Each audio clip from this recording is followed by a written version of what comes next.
Hi, I'm Adam Summer. You're listening to the Yerushalmi Talk podcast with the support of the Yeshivat Javar Yerushalayim in Har Nof, Jerusalem. This is Peah, chapter 5, Halacha 2. We're going to get into a lot of stuff today on shchicha. And basically that's the overlooked ear, and that's going to be a case where you're not allowed to return to go get ears of grain that you forgot or just ignored. Maybe some ears are very close, but you didn't bother to go get them, and then you're going to another area. You're not allowed to return. So the question is going to be, what's going to be close enough so that it's not really returning to go get something that you left. It's really part of the same thing.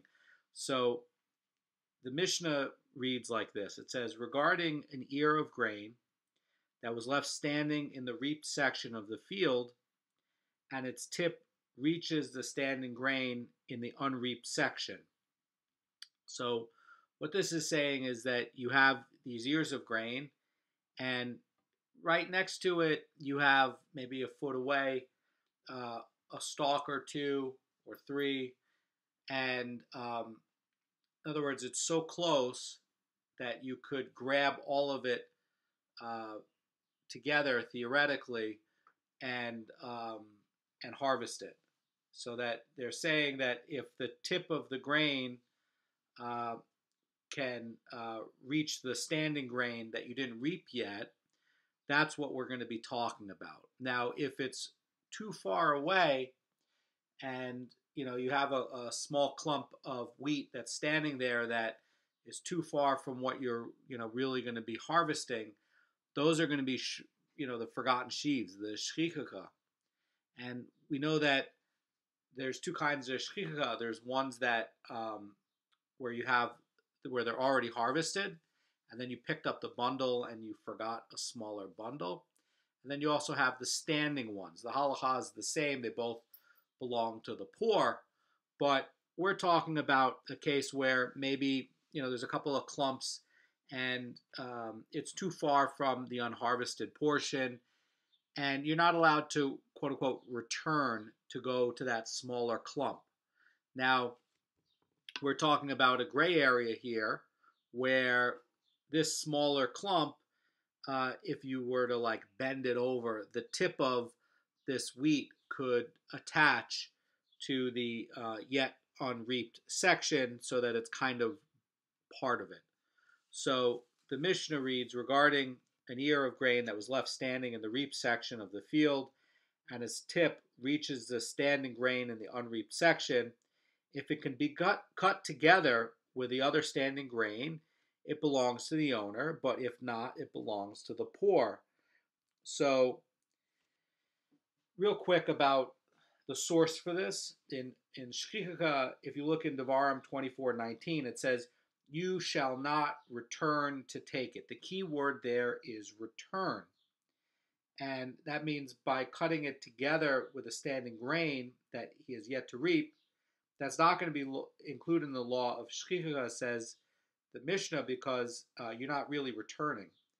But if the forgotten ear is distant from the unreaped section of the field, so that it can't be cut and clutched together and cut together with the other standing grain, so that the reaper has to return to that area to go cut it by itself, then even in this case, even if the tip is going to reach the standing grain, it's going to be considered shchicha left to the poor, because again, this act of returning is what's going to trigger it.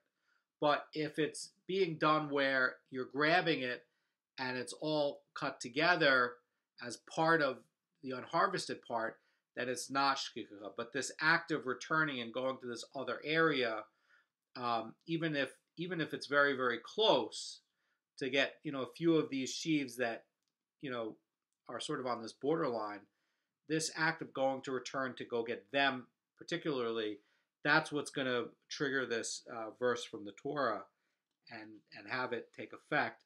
I just want to take a look at the Mara Fulda's explanation. This is a case where the reaper overlooked this particular ear or a few ears, and he forgot to cut it when he reaped that section of the field. And the shkicha is going to encompass not only the forgotten sheaves, but also the forgotten standing grain, and both have to be left to the poor. And it's talking about circumstances in which an ear that the reaper cut uh, and forgot, that the ear that he forgot when he was cutting the other ears is going to be subject to the law of the shkicha. So um, the Mishnah is going to continue, and it's going to go back to this discussion that we were having before about leket that became mingled with non-leket produce. We're going to see here a very curious um, Mishnah that's very technical, and we'll get into it in the Gemara. There's a lot to go on it. So the Mishnah reads like this. It says, if an ear of leket became mingled with the owner's grain stack, the owner tithes one ear of grain and gives it to the poor person in exchange for the leket ear. Rabbi Eliezer said, but how can this poor person affect an exchange with the owner through something, in other words, the leket ear, that has not yet come into his possession? So Rabbi Eliezer is questioning the owner, saying, the owner, how can it be? Because the owner is commanded to leave the leket ear, specifically for the poor, and he discharges this obligation by giving, a substitute ear to a poor person when the leket ear itself is still in his possession. In other words, you can't identify saying that particular ear is leket because it's all looking the same and it's all mixed up. So he's saying that even if you're giving another ear and that you're still calling it leket, that you actually still have the leket in your possession. So basically, if the poor person gained possession of that leket ear, he could exchange it for the owner's ear, and the owner, having acquired the leket ear, in a valid barter, would be allowed to keep it. But since the poor person, says Rabbi Eliezer, never actually gained possession of the leket, it is not his to barter with another, and thus, when the owner gives him a substitute, he is not affecting a legal exchange for the leket ear. So basically, how can he keep it? That's really what Rabbi Eliezer is asking. Just a note about this from the Rosh Cirillo. Since the leket ear is going to be exempt from Meiser, the substitute ear that the owner gives to the poor must also be free from the liability of Meiser, so that the poor can be compensated in full. But the owner, if he's going to take an ear from the stack to satisfy its Meiser obligation, only then give it to the poor person in lieu of this lost ear of leket, the Gemara is going to talk about how this is done. And the Mishnah is mentioning only Meiser, and the owner must also sanctify the ear's truma obligation, since the leket stalk is going to be exempt from truma as well. So the Mishnah's practice is going to be to specify the Meiser, because the biblical truma obligation is going to be minuscule. But the question is going to be saying that, well, maybe what like Rabbi Eliezer's point is that you're actually giving a smaller amount because, the farmer's not really giving true leket because he has to make the tithes before he gives it. So leket is exempt from tithes, and before any person can go and acquire leket, if it gets mingled up in the owner's stack of produce, and you can't figure out which ear is leket and return it to the poor, you have to compensate him and give it to him. But the question is, how do you do that? Because then you have Truma and Meiser issues, and the leket's exempt from it, and he's not giving him, true leket, and it has to be tithed. By the way, since he's giving it to the poor person's going to have to make tithes as well because it's not true leket. So it gets very, very complicated. So the Gemara is going to continue and it's going to say, rather, the owner must convey a right in the entire stack to the poor person so that the poor person should acquire the leket ear and be able to exchange it. And then the owner tithes 1 ear and gives it to the poor person in exchange for the leket ear. This must be the opinion of Rabbi Eliezer in order to solve his problem, by the way. This is says the Maro Fulda, that he must have the poor person lift the entire stack, which includes a leket ear somewhere in there, so that he has a formal kinyan, and then the poor person returns it to him, and there's an idea that a gift given on condition that it be returned is still considered a valid gift, and that through this mechanism, the poor person acquires possession of the leket ear, whichever one it is, and it enables him to exchange it with the other ear of the owner's choosing. The Rambam also has that in his commentary on the Mishnah. So the Gemara later on is going to discuss why and whether it's even necessary for the owner to convey to the poor person ownership of the entire stack rather than just the lost ear of leket. So the Mishnah in the next chapter is gonna state that standing grain, which was not forgotten, it's gonna save standing grain that was forgotten from becoming shchichacha, in as much as the meaning of that Mishnah comes to light through this particular Mishnah. So that's a key idea throughout Peah, is that again, if you have these standing grains which are not forgotten, this is going to save some of the standing grain that was forgotten from becoming shchichacha. But again, the condition is that you're able to grab it and harvest it together. So the Gemara reads that, which is the case of the standing grain that saves forgotten standing grain from becoming shchichacha? Rabbi Yochanan said, it is as we learned in our Mishnah regarding an ear of grain that was left standing in the reaped section of the field, and its tip reaches the standing grain of the unreaped section. So if it can be cut together with the other standing grain, it belongs to the owner, but not if not, it belongs to the poor. And as explained, the Mishnah is referring to an ear that was left uncut because it was forgotten, but it teaches that when the ear reaches a standing grain and can be cut together with it, is not shchichacha. So the Mishnah clarifies the law set forth in the Mishnah below, and the standing grain in the unreaped section of the field saves the nearby forgotten ear of standing grain from being designated.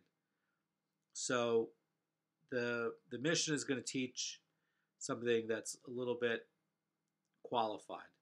Rabbi Yossi says, but this is applicable only when there is a reaped swath of land completely surrounding the ear left standing. In other words, that it's separating it from the other standing ears of grain. And in this case, we apply the Mishnah's rules so that, about the tip. So the Gemara continues, it says, so that it is only when the tip of the ear left standing reaches the other standing grain, and when it can be cut together with the other standing grain, that it belongs to the owner. But when the ear left standing is not completely surrounded by a swath of reaped land, it belongs to the owner in any event. So again, I want to go back to Devarim 24:19, and it says, and you forgot a sheaf in the field. So the Yerushalmi in chapter 6, Halacha 6, is going to interpret this term field as meaning open ground. And it's going to explain that the verse is teaching that the law of shchicha pertains to when to that which is forgotten in open ground in the middle of a reaped field, but not what is forgotten next to standing grain.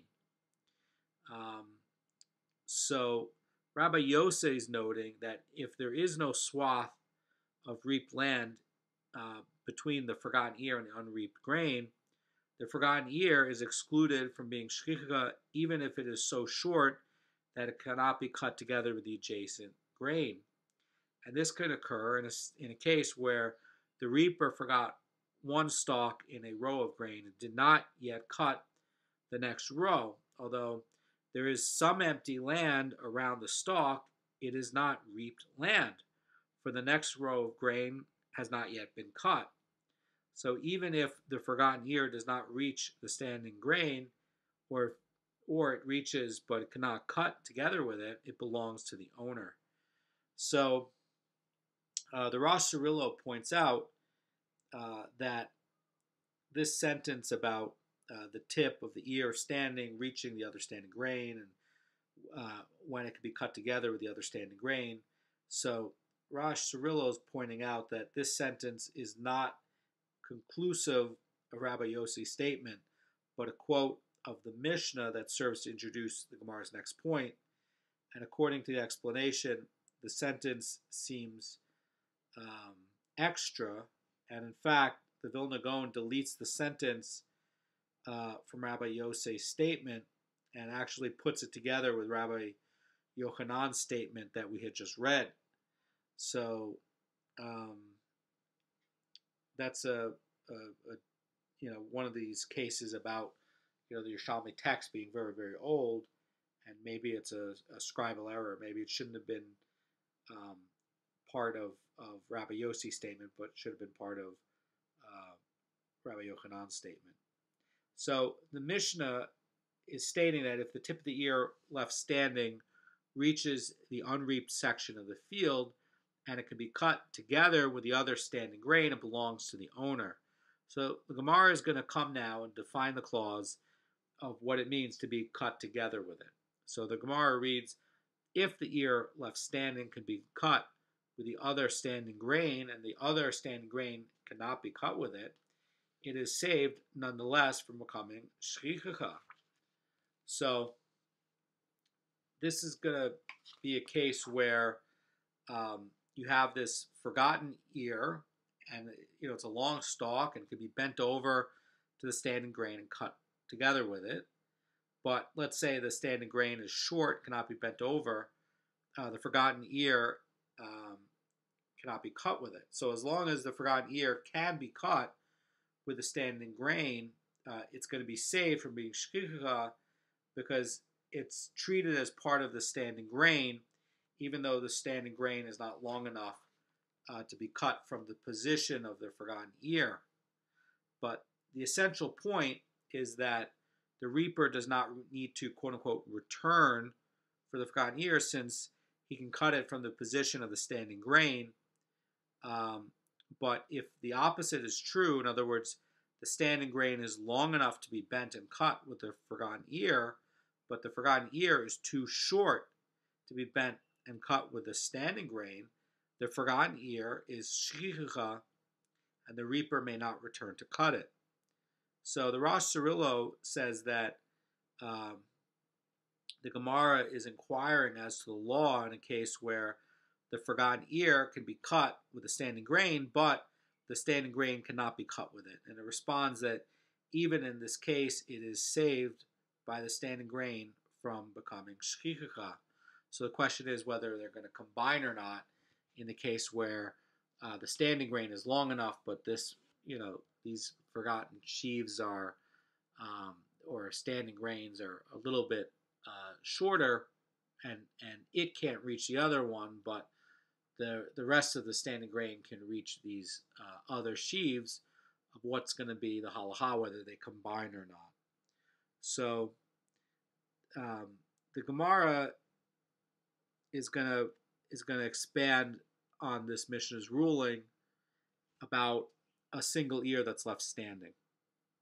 So if there were 2 ears, says the Gemara, of grain left standing in the reaped section of the field, one of which is closer to the unreaped section of the field than the other one, and the inner one, which is closer to the unreaped section, can be cut with the unreaped standing grain, and the outer one, which is more distant from the unreaped section, can be cut together with the inner one, but the outer one cannot be cut with the standing grain because it too is, too distant from that grain. Then the inner one is saved by the standing grain, and in turn saves the outer one, and neither of them is going to be shchicha.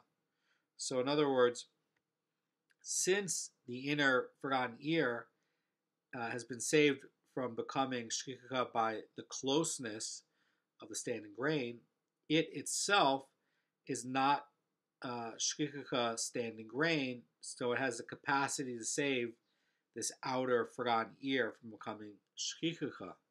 That's basically what it's saying.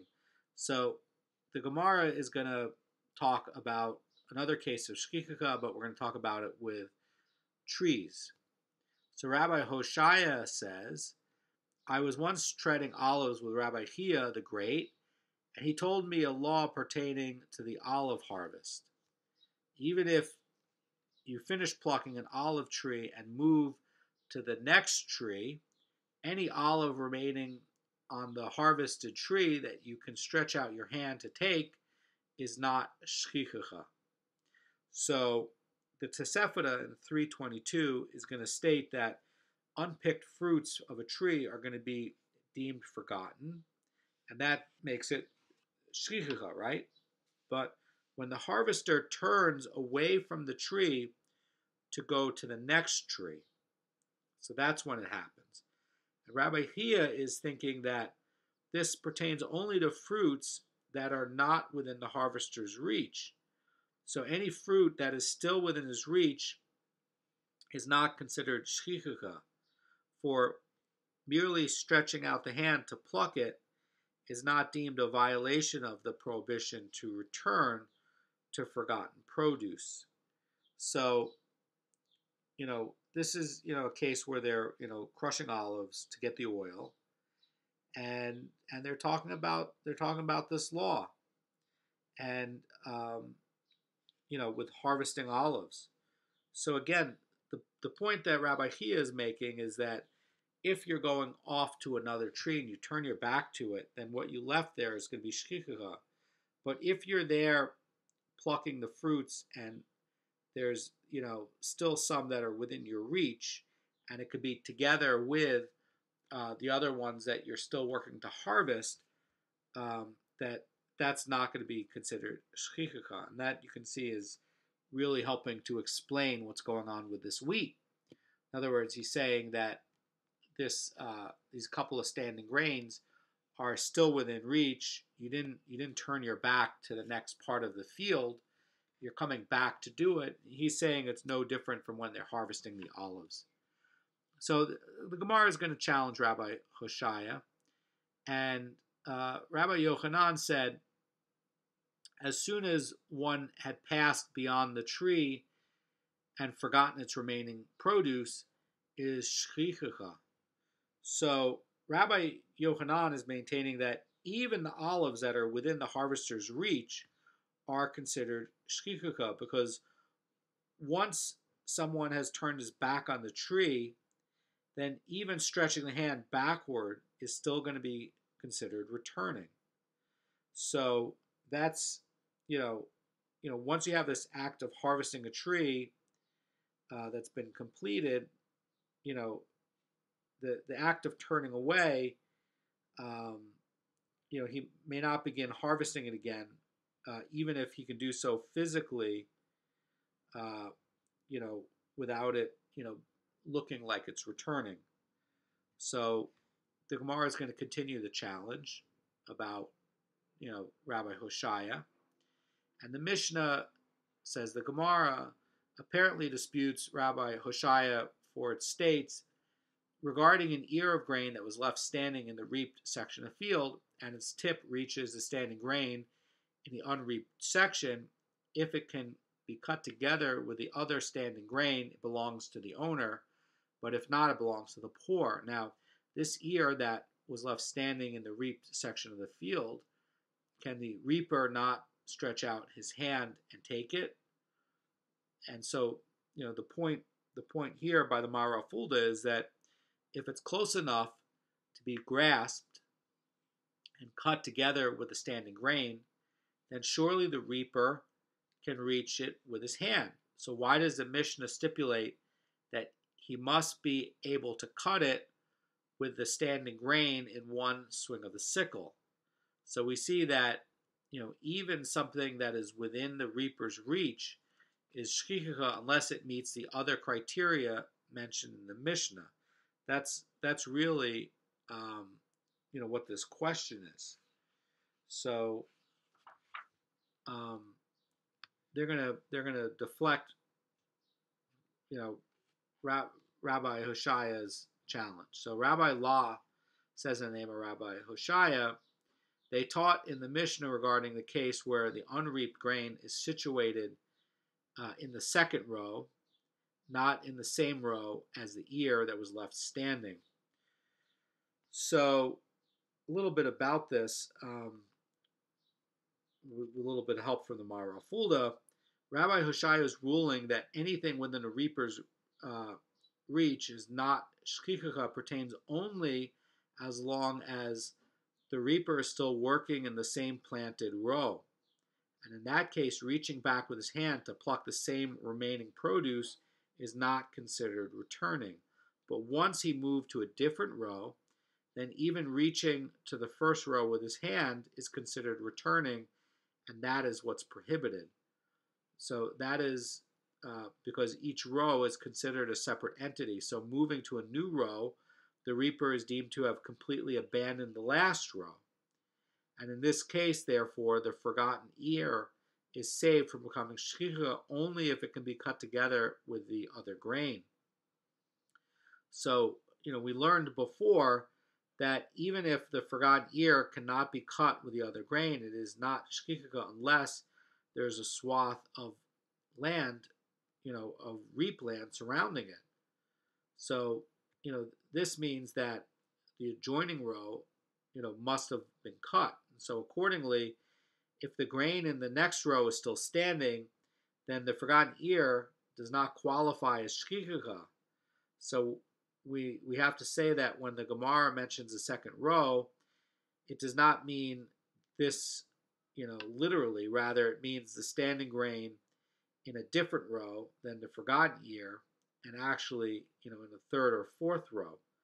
So the Gemara is going to continue to dispute between Rabbi Hoshaya and Rabbi Yochanan, and again, the question is going to be coming of what is returning if you're harvesting it together with the same row.